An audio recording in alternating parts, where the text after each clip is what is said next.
What's something that people who don't wake up early miss? Every morning during my senior year of high school, I had to drive over the same hill to get to school. It was just part of the route, but something about that stretch of road stayed with me more than anything else from that year.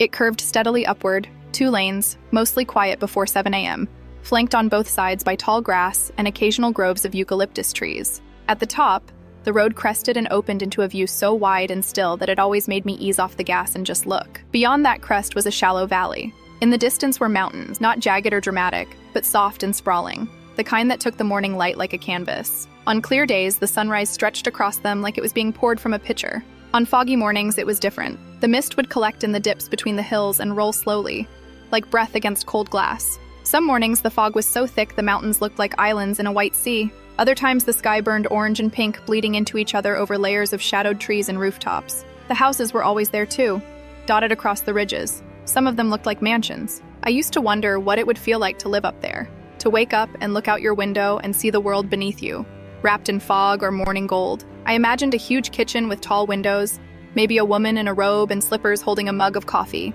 watching the same sky I was seeing from the road. We never met, obviously, but I imagined her more than once, and I wondered if she ever took it for granted.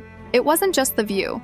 It was the silence, the absence of noise before the day kicked in. No honking, no phone notifications, no teachers yet, no lunch lines, no hallways full of slammed lockers. Just the sound of my own tires on the pavement, maybe a bird or two overhead, maybe the faint hum of the wind pressing against the car. It felt like the in-between space. The world was still stretching and waking up, and I got to be a quiet part of that. I graduated and left town the following year. Came back a few times during college, mostly for holidays.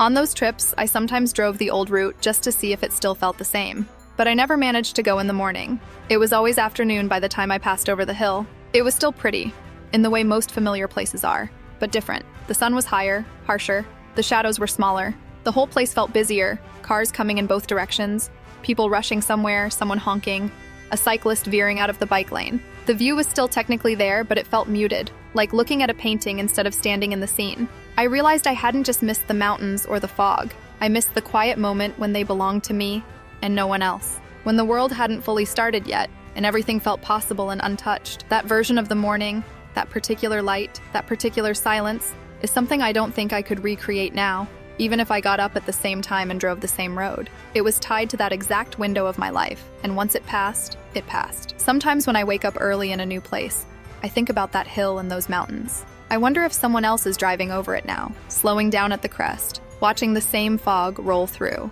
maybe imagining someone in one of those big houses, sipping coffee, looking back.